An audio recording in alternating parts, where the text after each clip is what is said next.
It's warrantless surveillance. It's mass data collection like Snowden revealed for emails and things, just for our financial records. So we don't like it.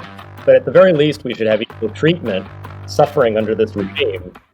Hello there from Bedford. How are you all? I hope you all had an amazing Christmas. Bitcoin is absolutely flying, giving us the best present, a new all-time high. What an amazing end to the year. I think we're all a little bit excited about this. Anyway, welcome to the What Bitcoin Did podcast, which is brought to you by the Mighty Kraken, the best place to buy, sell and trade Bitcoin. I'm your host, Peter McCormack, and today I've got an interview with Peter and Jerry from CoinCenter, where we're going to be discussing FinCEN's recently proposed new regulations. But before that, I've got a message from my amazing show sponsors. Today, we're going to be kicking off with Casa, the very best in Bitcoin security. Now, with Bitcoin mooning, some of you may be seeing your Bitcoin holding shooting up in value, so it's probably time to really consider your security. Have you got robust security procedures in place? Are you protecting your Bitcoin? Now, this was something I was worried about coming up to 7 months ago now. So I reached out to Nick, the CEO of Casa. I was like, look, man, help me get this shit sorted. So he helped me out. We got myself set up with Casa, and now I am protected from hackers, my own idiotic mistakes, in-person attacks, device failure, and so much more. Honestly, it gives me so much peace of mind. And if you are thinking about your security, then Casa has a product for every Bitcoiner. So with Casa Gold, you get triple the security of a hardware wallet, and that comes at only $10 a month. With Casa Platinum, you get their 3 of 5 multi-sig, which is the best protection for large Bitcoin holders, and that also comes at a great price. And with Casa Diamond, you get their full service offering. That includes a customized personal security review, inheritance planning, and of course, their best-in-class in security. There is no better time to upgrade your Bitcoin security, and you can find out more at keys.casa, which is keys.casa. Next up, we're going to talk about my good friends at sportsbet.io, who have been spreading the word of Bitcoin globally. How did they do this? Well, they love their sports. So they sponsored Southampton Football Club. They put a Bitcoin logo on the front of a Premier League football club. Also, they are the betting partner of Arsenal. So if you were watching Arsenal yesterday against Chelsea, you would have seen all around the stadium the sportsbet.io advertising, including the Bitcoin logo. They love Bitcoin. They are doing everything they can to promote Bitcoin. They are also the best place for online gaming, and they accept Bitcoin. And they've always got promotions available for new customers. They have markets for everything from the Premier League to US sports.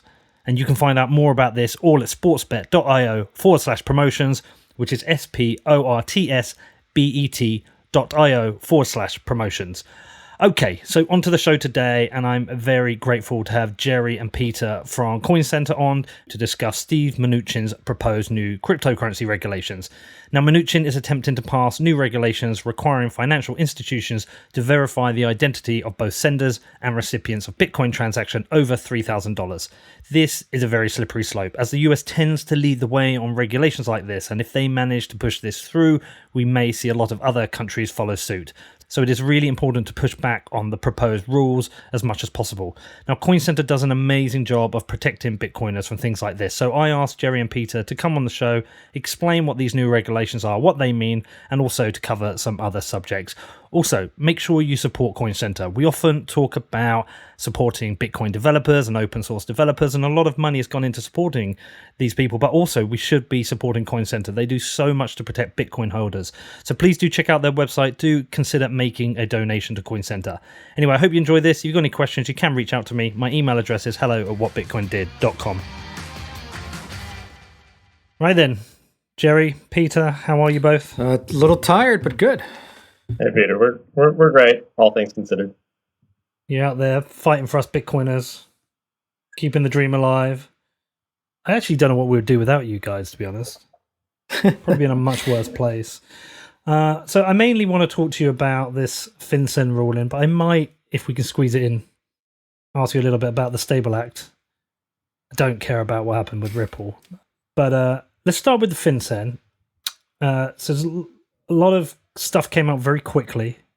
Somebody I'm not a big fan of, Mr. Mnuchin, seems to want to leave office with quite a oppressive new rule. But for anyone listening, can you explain what it is they're proposing? Yeah, so this is about Bank Secrecy Act regulated institutions.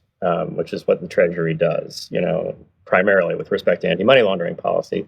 They say certain businesses are sort of choke points within the financial infrastructure, and we're going to use those choke points to accumulate information about the flow of funds, both domestically and internationally.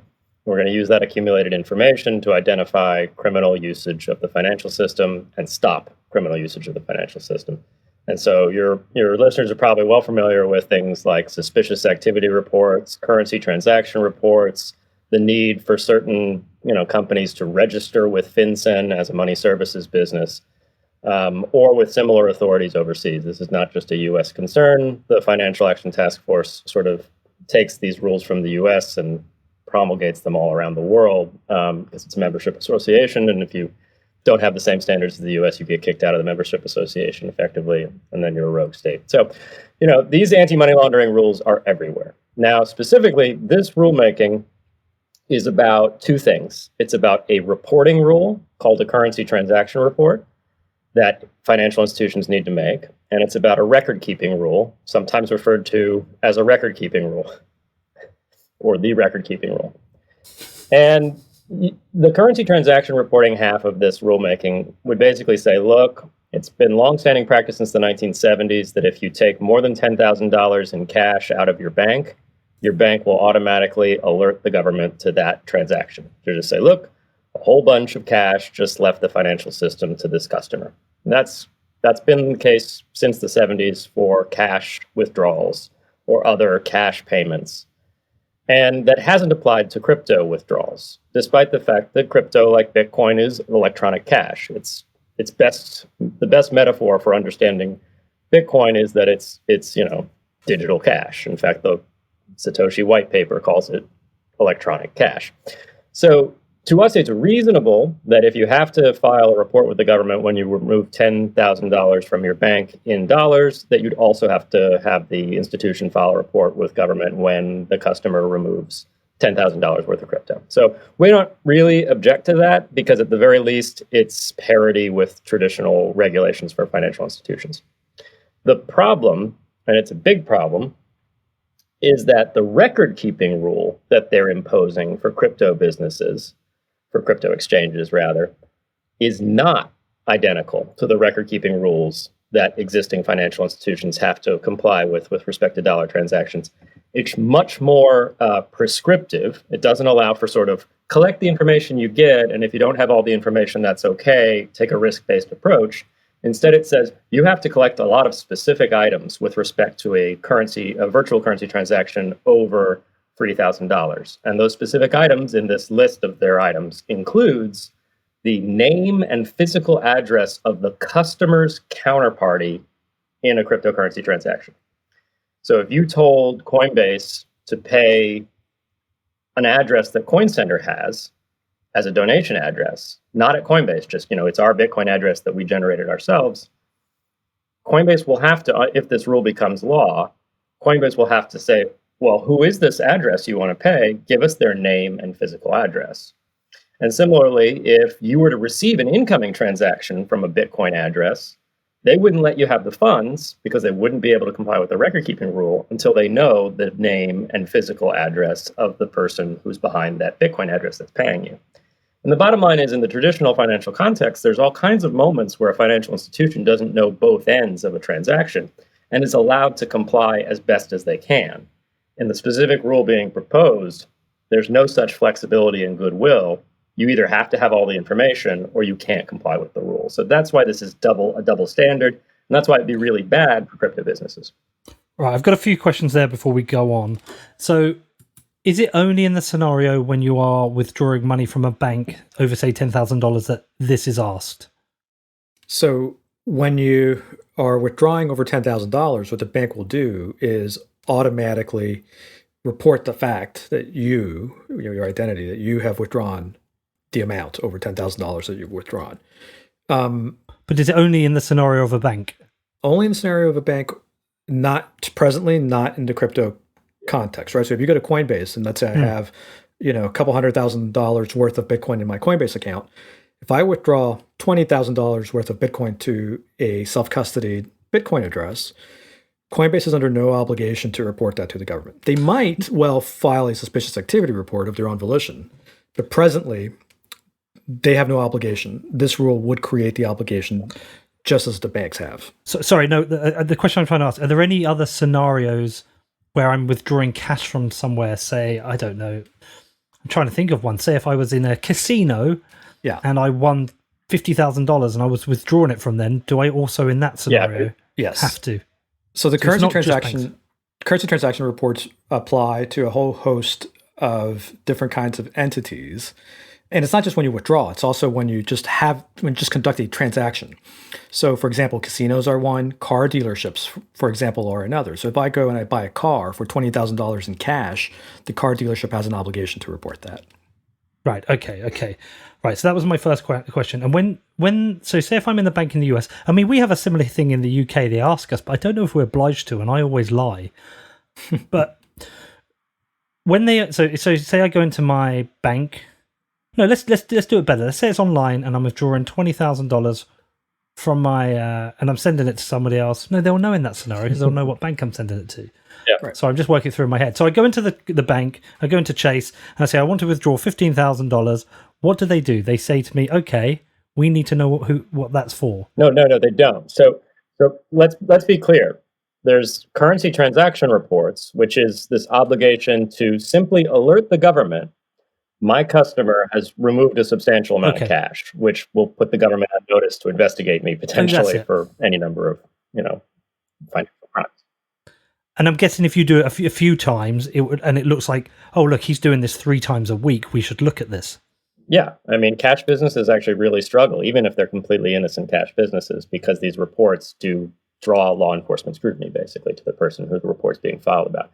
But that report does not need to affirmatively identify who I then took the $10,000 in cash and decided to pay. And it would be very difficult. It would be impossible to actually identify that person, because I'm going to put $10,000 in my wallet and I'm going to go to the grocery store and I'm going to pay one person and I'm going to go to the drugstore and pay another person and I'm going to pay my employees. How do I even know who I'm going to pay? I don't know. So there's no counterparty identification requirement in the currency transaction report context. And there wouldn't necessarily be in the cryptocurrency transaction report context either. The problem is not the CTR requirement, the currency transaction requirement. The problem is the record-keeping requirement, which is distinct. They're trying to impose 2 new requirements. Mm-hmm. One is kind of fine because it's kind of like traditional financial regulatory policy. The other is extraordinary, this new record-keeping requirement, because it would force exchanges to always know their customer's counterparty in any transaction over $3,000. So not even $10,000, $3,000. But not your keys, not your Bitcoin, self-custody. I could just be withdrawing to my own wallet. Mm-hmm. So I just say it's to my own wallet. That's fine? Would that scenario be fine?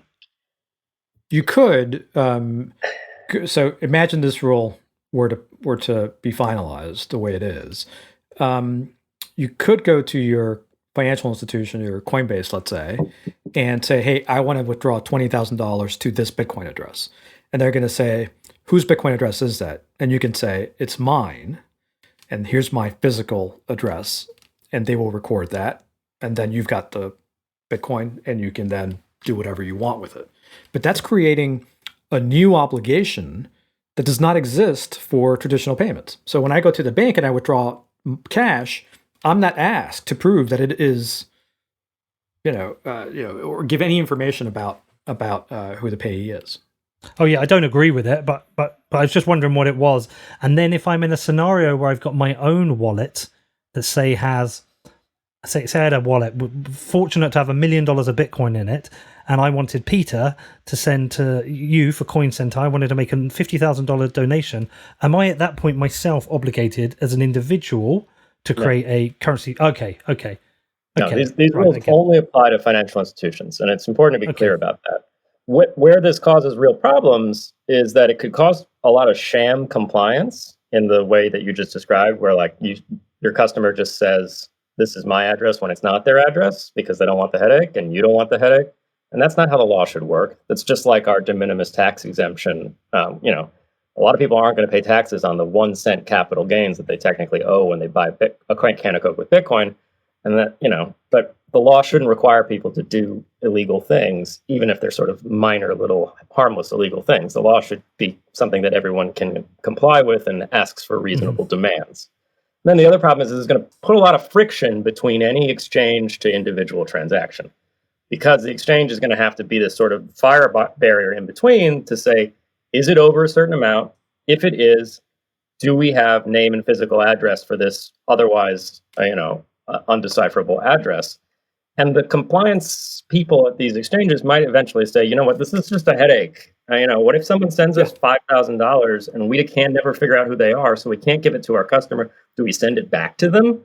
Because that would be kind of like money laundering. Bitcoin comes from an address, goes into our pooled wallet, and we send it back. That's money laundering. So what do we just segregate these things and give them to the state? What if the person then sues us saying we stole their property?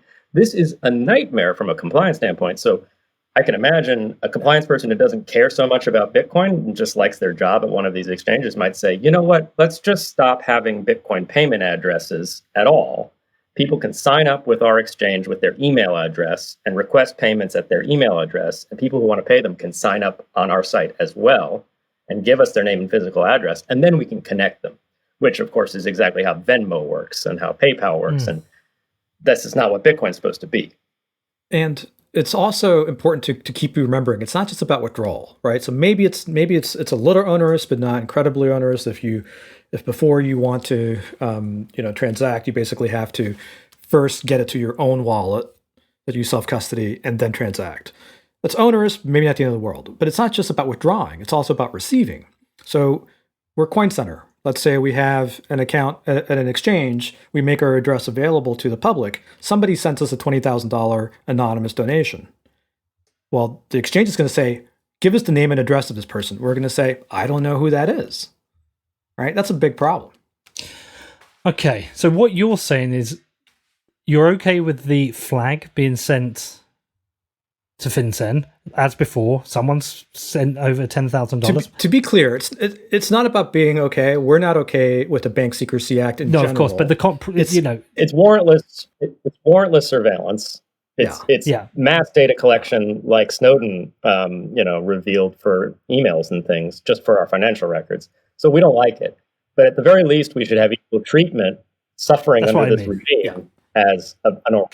That's your compromise is like you don't like it, but like at least this is in line with everything previously. So, and I'm guessing, I mean, they can already request this information from exchanges anyway, because they do have access to chain analytics data. We know what Chainalysis is doing, and I guess they could already then make the subpoena or whatever request it is to the exchange if they wanted to know this information. So it really is just this slippery slope of mass surveillance. And then, so the question I ask is, do you think this is something they would do with bank transactions if they could? It just feels like something they can easily do with crypto. And is crypto still unfairly demonized? Yeah, absolutely. So, I'll let Jerry talk about the process that this rulemaking has taken so far. But let's point out something very important, that in 1994, they started a heightened customer due diligence rulemaking, FinCEN did, for banks and traditional financial institutions to do more to identify the people who are the beneficiaries of transfers in the traditional financial system. It took them 6 years to finish that rulemaking, and ours is happening in 15 days over Christmas. So, and is that legal for them to rush it through like that? I mean, obviously it is, but like, why is it happening in 15 days? Is this just some kind of like exit plan for Mnuchin? Yeah, good question. Is it legal? I would argue not. And this gets to really all the deficiencies in the process that they've taken. So, look, in the U.S., we have, like in most countries, there is regulation. Regulation basically is that the agency, not the elected Congress, not the elected representatives of the people, but unelected bureaucrats who have been delegated authority by Congress, they make law, right, under that delegation. What we have realized, and we realized fairly quickly after regulation started becoming a bigger part of government in the 40s, is that you can't just have unelected bureaucrats decide on a whim, with little notice, with little opportunity for input, one day, this is a new law. Here it is. Like there's nobody voted on it. Nobody did anything. And so what Congress did to fix that was to create the Administrative Procedures Act. And the APA is basically a Bill of Rights that says, a Bill of Rights for administrative law, where it says, this is how the people can have notice that a law might be coming, can have input into the development of that new law, and create some legitimacy, reintroduce some democracy into what otherwise would be a completely undemocratic process. The Administrative Procedure Act requires that agencies, number one, issue notice of exactly what it is that they want to change in the law, and give the public a meaningful comment period where the public can give input. They have to consider those comments before they finalize the rule. The APA has a couple of exemptions where an agency can, if there's an emergency or if there's a special case, not do any of that. Okay, one is if it pertains a foreign affair function of the United States government. And so, of course, if you are going to have a rule that affects something in international relations that's going to piss off a particular government, let's say you're going to designate a country, a foreign country, a particular thing or whatever, you don't want to, give notice of that or seek comment. In this case, FinCEN, Treasury Department, is invoking that and saying, well, this is about anti-money laundering. We're doing this under the authority of the BSA and the Patriot Act. And those things, courts have found, have to do something with international relations, right? Because money laundering is international. Also, they say this network is international. The Bitcoin network, only 17% of nodes, they say, are in the US. So this is mostly international network. So therefore, we don't have to afford you the regular notice and comment. So we're only giving you 15 days. That's one argument that they're making. There's a big problem with that. The first is that the foreign affairs function exemption to notice and comment rulemaking is categorical, which means that if you invoke it, the point of it is that you do not give any notice and do not give any comment period at all. But here they're not doing that. They've given notice, so it's not as if they're afraid they're going to offend anybody, and they are only giving us a 15-day comment period. So that just makes no sense. And the other thing is they're invoking a good cause exemption, where if you can show as an agency that there is good cause that giving notice and taking comment would be against the public interest, you don't have to do it. And in this case, they're saying, we've already been in consultation with the cryptocurrency industry before this, and we think that if we give more time to comment, it could tip off criminals to move their funds out of exchanges where otherwise they would be covered by these rules. And here's the funny thing about that, right? Number one, again, this is the kind of thing where if you really meant it, if you were serious about that, you would have given no notice. The fact that they gave notice tells us that that's not really what they care about. They don't care about tipping off people because they have tipped off people. Yeah, that was the first thing I thought. Everyone knows criminals require 16 or 17 days to move their cryptocurrency off of exchanges and can't do it in 15. Yeah. So that's number one. Number two, they say they've already consulted with the cryptocurrency industry, and therefore this makes any further, comment period unnecessary. The problem is their obligation is not to give a comment, time for comment to the cryptocurrency industry. They have to give time for comment to the public. And the public includes folks who are in crypto who are not in the industry, and people who are just generally interested, right? It also kind of sets a bad precedent because what they're saying is, hey, if you consulted with us before we have a proposed rule, then we'll use that against you to say that you can't have the normal comment period, right? And it's also the case that they maybe sought comment from the cryptocurrency industry on the general notion of new rules, but not on the specific proposal. So when you take all of that, they have no good really basis for the exceptions that they're claiming. But here's the more important thing. Why are they doing this? Why are they rushing it through? Well, it's clear.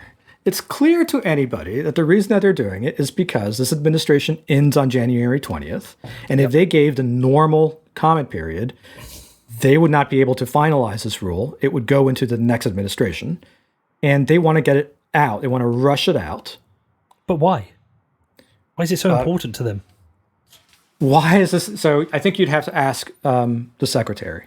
Look, I think we see this, for example, in the most recent FATF 12-month review of their virtual currency guidelines, where there is a growing sentiment on the part of anti-money laundering, terrorist financing, policy people, it's very important to highlight policy people, that there could be a future where there is no need to use on-ramps and off-ramps. And if we allow people to just be able to transact any amounts between each other without intermediaries, we're going to lose all visibility. And I think that kind of thinking has motivated the secretary. This is pure speculation on my part. You'd have to ask him why he's doing it. The important thing to highlight, though, is that if you talk to law enforcement, if you talk to folks in the intelligence community, if you talk to people in the Justice Department, nobody wants this rule. This is not, number one, this is not, they will tell you, this is not what, and if you really care about law enforcement, this is not what you should be spending your time on. You should be spending your time on non-compliant financial institutions, rogue exchanges, especially overseas, that will let anybody sign up without KYC, et cetera. That's what law enforcement cares about. They don't care about self-custody Bitcoin addresses. And number two, this actually is going to make them lose visibility, right? Chain analytic software that they rely on depends on a regular interaction between self-custodied Bitcoin addresses and the exchanges, right? And this is going to drive people to go one way or the other. When does the 15-day deadline end, or notice period end? January 4th. January 4th, and inauguration is 12th? 20th. 20th. And is there any kind of period, like grace period before inauguration, where no new laws can be passed? Or can they be passed up to the 20th? You would think there should be, but no, there is not. Well, I mean, one thing that stood out to me recently is that why is any lame duck president allowed to change anything between certainly the electoral college votes being passed and inauguration day? It just seems the most ludicrous time for any laws to be passed. I understand certain things with regards to kind of commuting sentences and certain things like that, but in terms of actually creating new laws, it seems ludicrous. Are there ever scenarios where laws are created during this period and then very quickly the next administration reverses them? Yes. And in this case, it's important to note that, I'm calling them a law because it has the effect of law, right? But this is not a bill that Congress is passing. It's not what we traditionally call law. This is a regulation, right? That's being promulgated by an agency, FinCEN, the Treasury Department. And so when it comes to regulations, a couple things can happen. The next administration can try to immediately reverse it. But if it's ultimately finalized within this administration, the next administration would have to begin a new rulemaking process to undo it. That's the requirement. If you make a rule through rulemaking, you have to go through rulemaking to undo it. And that's the kind of thing where, for example, with this particular rule, I think I can't imagine that the new Biden administration is going to really spend the capital to do that. Right. Okay. What you can imagine is there is a provision where Congress, if both houses of Congress pass a joint resolution disapproving of the regulation, it kills the regulation. And it kills the regulation, and then the agency cannot regulate on a substantively similar matter. That's called the Congressional Review Act. Next up, I talked to Jerry and Peter more about the proposed new regulations from FinCEN, but before that, I have a message from my amazing sponsors. Okay, if you're new to Bitcoin, if you want to start buying Bitcoin, then Kraken is the place for you. It's my favorite place for buying and selling Bitcoin, and it is the only place I use for buying and selling Bitcoin. They are consistently rated the best and most secure cryptocurrency exchange, and security is really important to me. They also have the best in class in customer service.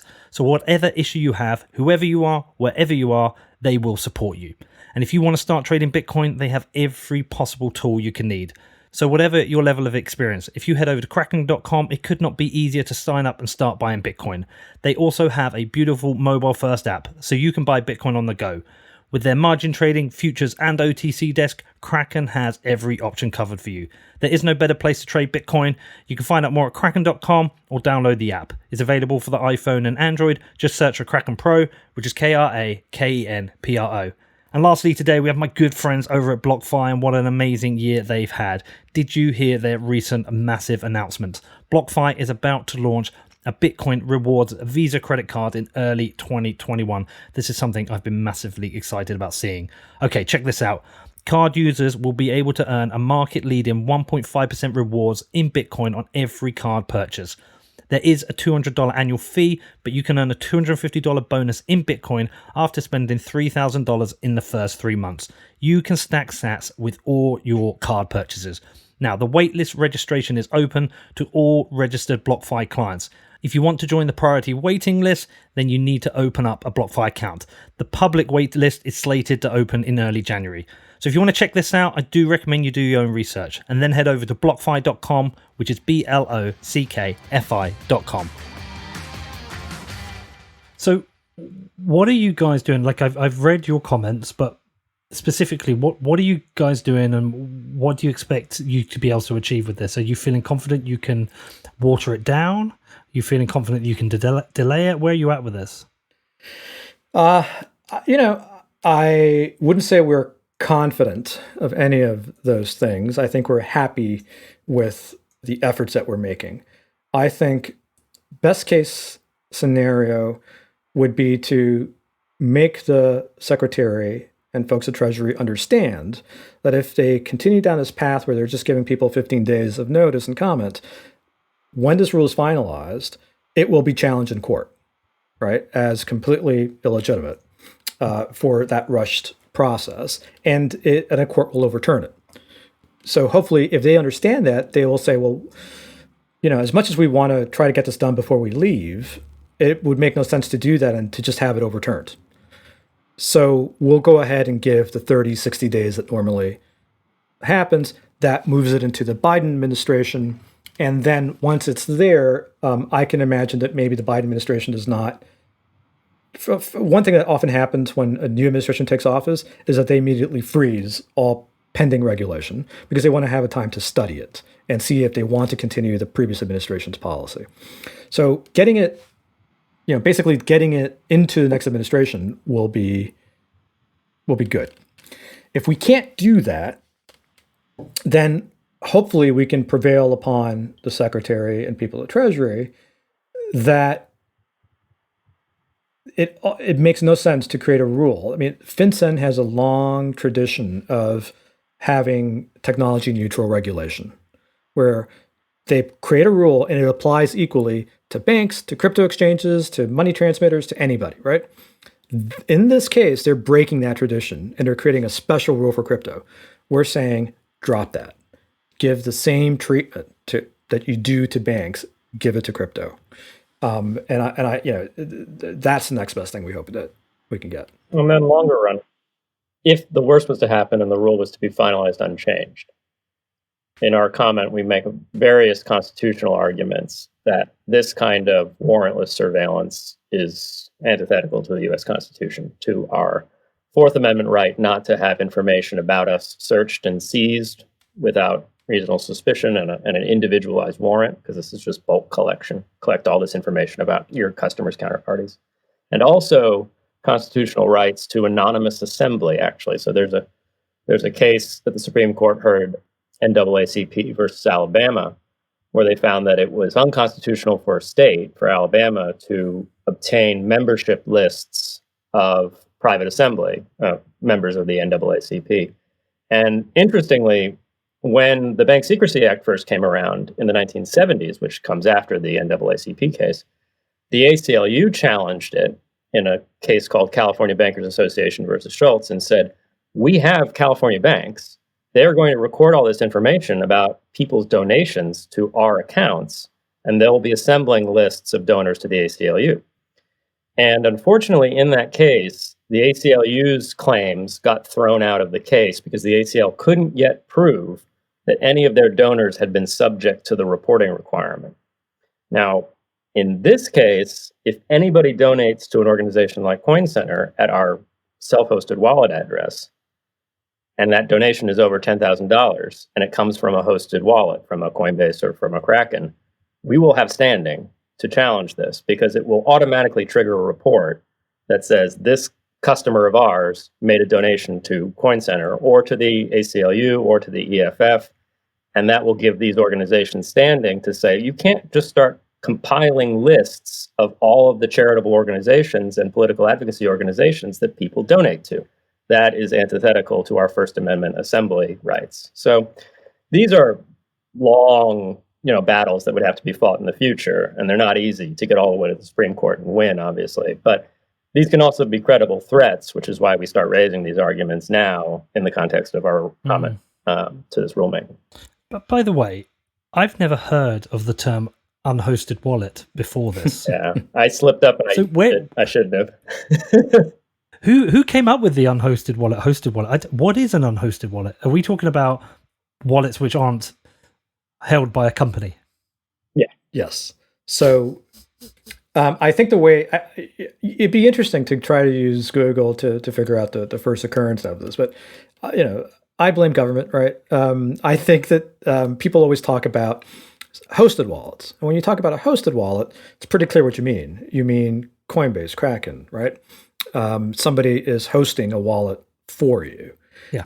And I think then when talking about everything else, they said, well, what's the opposite of hosted? Unhosted. And sort of they settled on this language. Generally speaking, how are the various agencies now? Because this is a very different year. I've got to know you guys since the last bull market, really during a bear market, a very difficult times for a lot of people involved in Bitcoin, just knuckling down and working hard. Then we've had this insane year in this last year where we've seen MicroStrategy put $1.3 billion into Bitcoin. We've seen Square put $50 million in. We've seen that gold company, Ruffers, I think it is, put $750 million in. And this seems to be unrelenting. This is now a very serious off-ramp for the dollar, for people who are very nervous about inflation, who feel like Bitcoin is a safe investment. In my mind, that itself creates some kind of regulatory moat, in that I these days don't think of Bitcoin getting banned. Yes, it can become highly regulated. But from you guys, where are you with regards to that with the various agencies? Is Bitcoin, and I tend to stick to Bitcoin, but is Bitcoin now generally accepted? Are we beyond the days of thinking it can be something that can be banned? And also, even if they tried, would they be under too much legal challenge now because of the threat it does to companies within the US? Sorry, it's a lot of questions in there in one. I'll let Peter talk about whether a ban is legally even possible. But I'll just say that, I think it's much more accepted. Number one, it's much more understood by folks in government, and it's much more accepted as a fact. And I think as they see more and more very serious folks begin to use it, they get comfortable, right? The mainstream likes the mainstream. So, I wouldn't worry about, let's say, the SEC saying Bitcoin's a security all of a sudden. I think that ship is very much sailed. I think where the challenges come in is twofold. One is taxation. In the U.S., at least, we have just a complete mess with what the rules are related to taxation, and I think we need to try to fix those. And then, lastly, it's related to anti-money laundering, exactly what we're facing right now. You can imagine that the more popular, the more useful Bitcoin and crypto becomes, the more anti-money laundering authorities are going to want to put it in a box, right, that they can control. And I think, quite frankly, that the anti-money laundering authorities who would do that are not so much motivated by Bitcoin.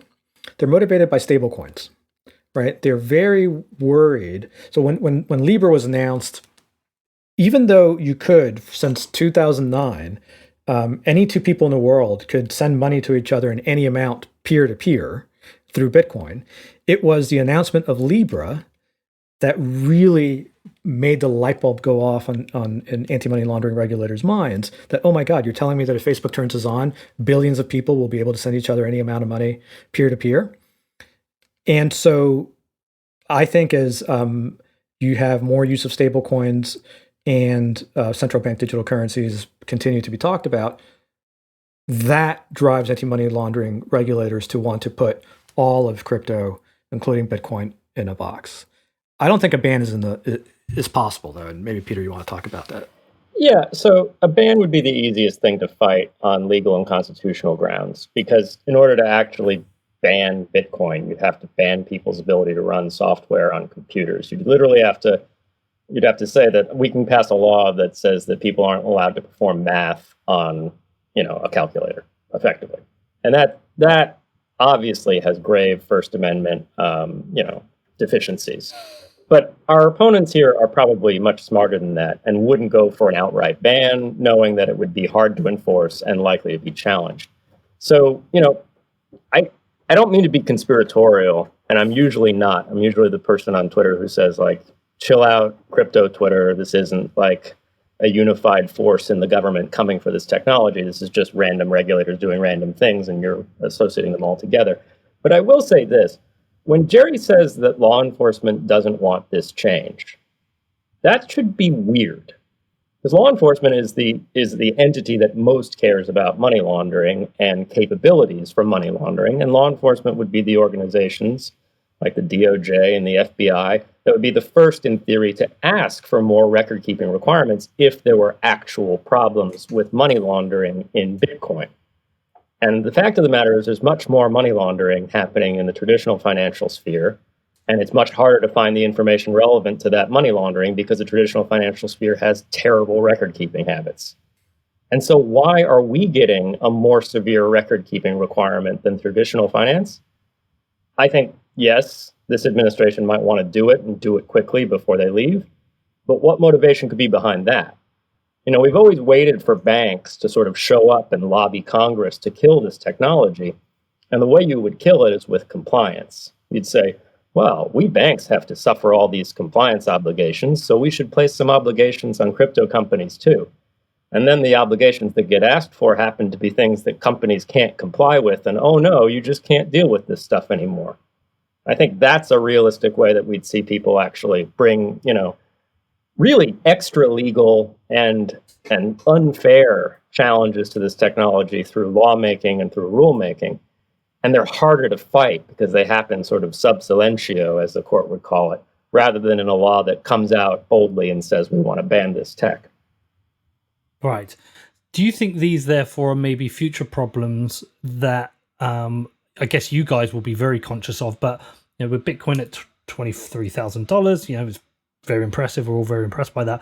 When Bitcoin's worth $230,000 or much higher, and it's in trillions in market cap, and lots of people are realizing I'd rather use this than use the dollar because it holds its value, and all these ideological reasons we have. Are you preparing yourself for bigger fights, therefore, down the line? We're always prepared. We're born ready. Yeah, man. I love that shit. But you know what I mean? I do.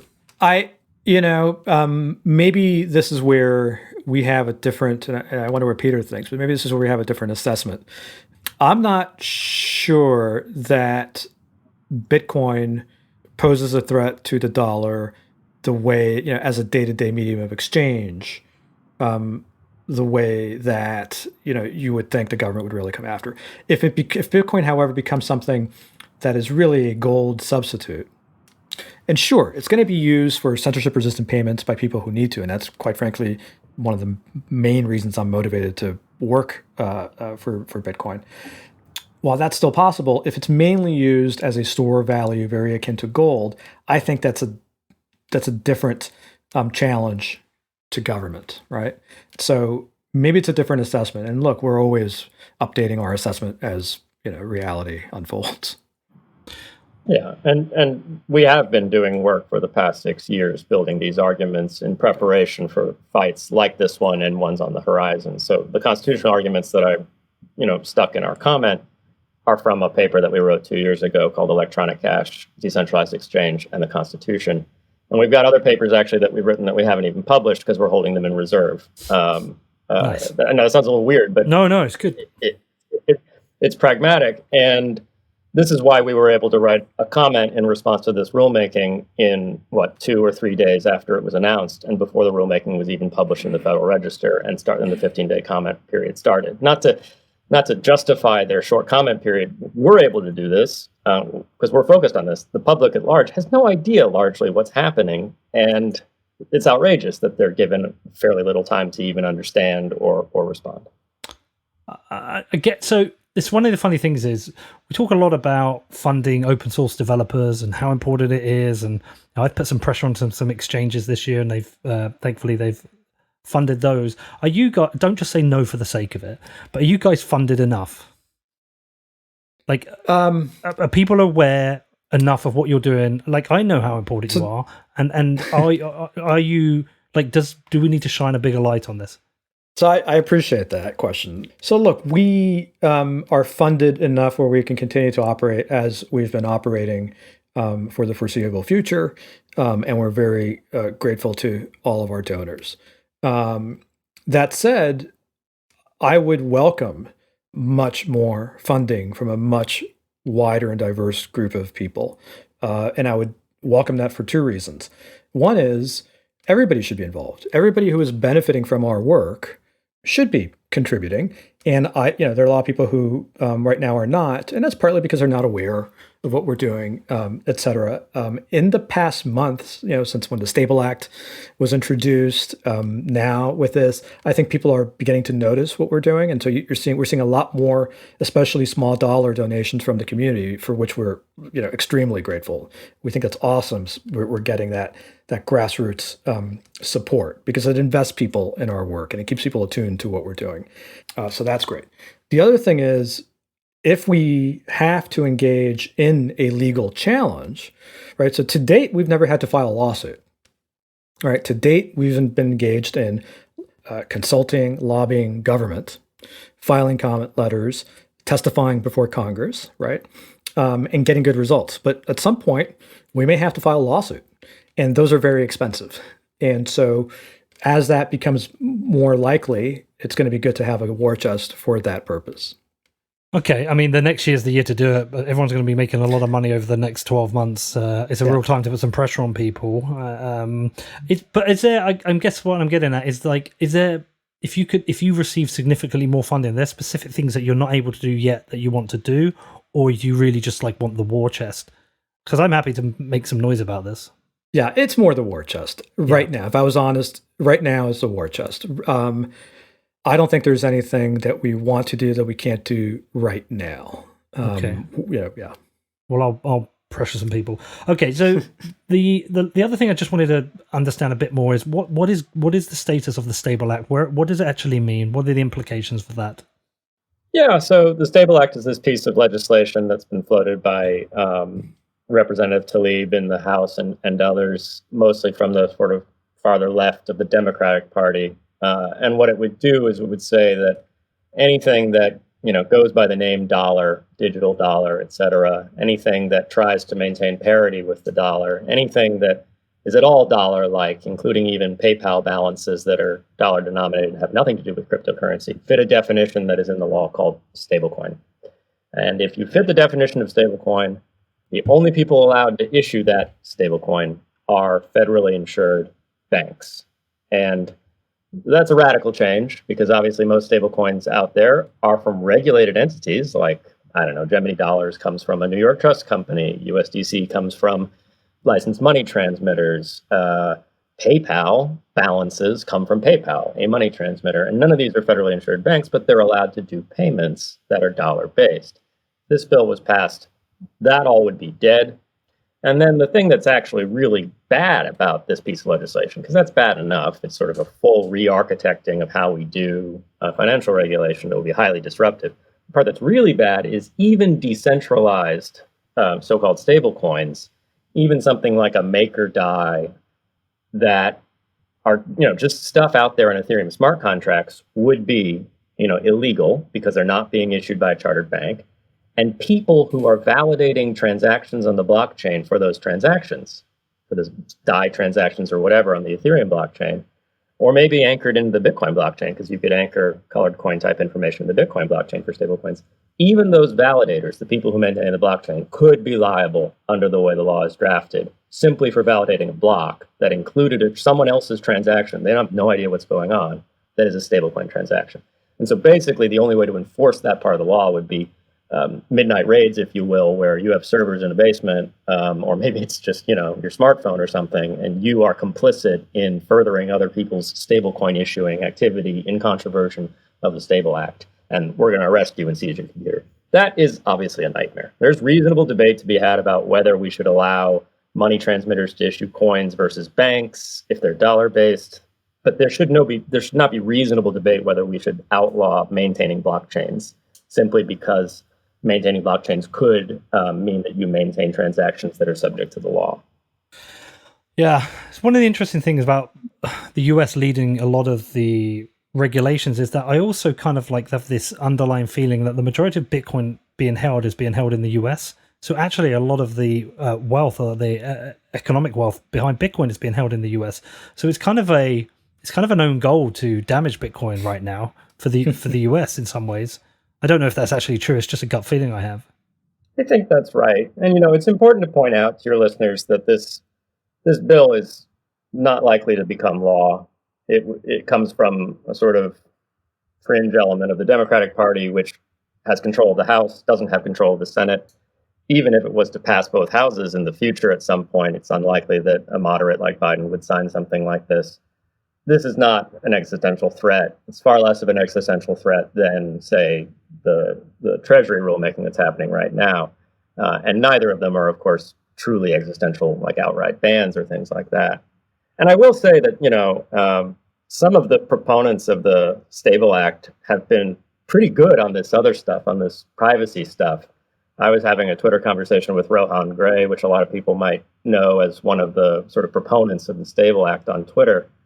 And he actually got my back just earlier today saying, you shouldn't be looking for parity with the traditional financial system's record-keeping requirements. Those requirements are immoral. They are a surveillance state, and everyone's trying to kill cash. We know this. You should be fighting for no record-keeping requirements. And I want to say, yeah, Rohan, I'm with you, buddy. Privacy. But right now, we just need to survive. Yeah, well, it does feel like there's some people who are going to be on your side coming into government. I've spoken recently to Senator Lummis. Obviously, Warren Davison is doing a lot of stuff. Does it feel like to you there's a shift in momentum of people who are starting to understand these currencies? Do you feel that? I mean, you definitely see a greater understanding of Bitcoin and cryptocurrency throughout the government, right? Because you're starting from such a low base a few years ago, right? So you definitely see more. I think those people that you mentioned are real champions of Bitcoin and the technology, but they're in a distinct minority. The good thing is that there is a distinct minority of Bitcoin champions and Bitcoin detractors. Right. And so we're happy to have the champions. We're lucky we have just a few detractors. I wouldn't call it a shift that's going to really be super meaningful, right? But it is a shift. People are getting it now in a way they did it before.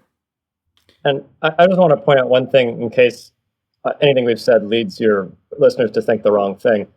This is not a partisan issue. We've got Republicans on our side and Democrats on our side. So we've mostly been talking in this call about, Secretary Mnuchin, a very visible Republican administration, bringing this rather unfair rule. Important to note that sort of an answer to the Stablecoin Act, and maybe even this rule, I'd have to think about it, as a way to protect Bitcoin, is in creating a safe harbor for people who are maintaining the blockchain and not holding other people's funds. And we've actually had a really great champion in the House, Representative Tom Emmer, who's a Republican, repeatedly now introduce a safe harbor piece of legislation. And hopefully one day we can get the kind of momentum and interest in a piece of legislation like that to pass it. But it's a great piece of legislation. It says, look, if you're not holding other people's money, you're just maintaining a public good by running a node, validating transactions. These laws can't apply to you, laws that criminalize that activity. So it goes both ways. We've always had Democrat champions and Democrat detractors, and Republican champions and Republican detractors. Yeah, I mean, the Stable Act is Rashida Tlaib, a Democrat. This rule is Steve Mnuchin, a Republican.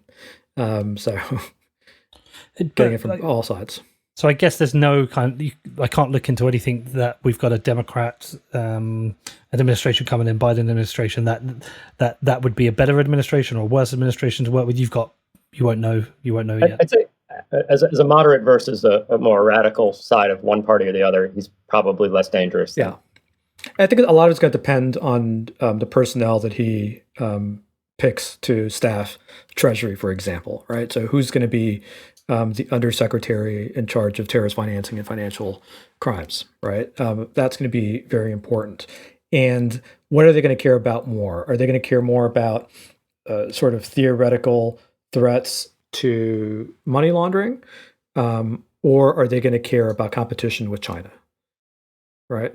So if you think about it, China is building a centralized blockchain strategy. They're building a central bank digital currency. If the U.S. wants to compete, not just with China, but globally, its best bet is to bet on open networks. It's what worked in the past, right? The U.S. dominates the internet because it fostered a completely open and permissionless network. And Americans, by their nature, thrive on those in that kind of environment. While the U.S., while people in the U.S. and the U.S. government was fostering the internet, France was building Minitel, right, which was a closed national computer network that never got past like 16-bit graphics, while the internet just soared past it because it was open and permissionless. So if we have the playbook of how we can win against China. Let them do their centralized stuff, and let's bet on open networks here in the U.S. And I think there's no reason why the Biden administration should not be able to get that. It's a very solid argument. Brilliant. Well, look, this was really useful. I appreciate you coming on. Is there anything else, any other messages you want to land before we leave? Obviously, you should tell people where to find out more information and donate money. But anything else you wanted to land? Yeah. So, coincenter.org is where you can find all of our information, including our recently published comments. You can also go to coincenter.org/donate to support us. But very important, related to this rulemaking, if you go to our website and you click on the blog post where we talk about this, it's right on the homepage, you will find a link to a form that allows you to, as an American citizen, email Secretary Mnuchin and tell him not to pass an unfair rule. So we're hoping that all of your listeners will go to our website and email Secretary Mnuchin. Well, I will push them. Unfortunately, I can't do that, being a British citizen, and I don't think he would. I don't think there's any restriction on non-citizens from commenting. Well, you're welcome to send an email to the secretary and tell him that he shouldn't do this to his own country. Yeah, I don't like Mnuchin. Right, listen, this is brilliant, guys. I'm going to do a bit of a push trying to get people to encourage people to make donations to Coin Center. I think you're doing brilliant work. I think it's highly valued and undervalued at the same time, if that makes sense. And I think next year, when everyone's making billions of dollars, they should certainly look to filter a little bit your way. So keep up the amazing work. And as you know, my podcast is always an open platform. Any issue you want to come on at any point and talk about it, just tell Niraj to drop me a line and we'll do it. All right. Thank you so much, Peter. Have a great Christmas. Thanks, Peter. You too. Okay, so what did you think of that? It's always great to have Peter and Jerry on. Love what those guys are doing. Love what the team's doing. Big shout out to Niraj as well. He often helps me when I'm planning these shows. So thank you, Niraj. Okay, so Coin Center does an amazing job in fighting regulations like this. And if you want to join them in opposing this, you can do so by writing FinCEN a message. Head over to regulation.gov to do this, and I've included a direct link in the show notes if you need it. Now, this is just another on a long list of shitty things that Mnuchin has been involved with. If you want to hear more about him, I did make a 4-part series about him called Robbing Hood for my other podcast, Defiant, so please do go and check that out. Also, make sure you support Coin Center. Head over to their website. They do need your support. We shouldn't just be supporting developers. We should support Coin Center and all the amazing work they do to fight against regulations. Anyway, I hope you enjoyed this one. If you do want to reach out to me, you can do on hello@whatbitcoindid.com. I do reply to everyone. And outside of that, if you want to support the show, please head over to iTunes and leave me a review. I am working hard on my plans for next year. So many cool things happening. It's been a really amazing year, and I'm so grateful to all the support that everyone's given me. Okay, have a great rest of your weekend, and I will see you all next week.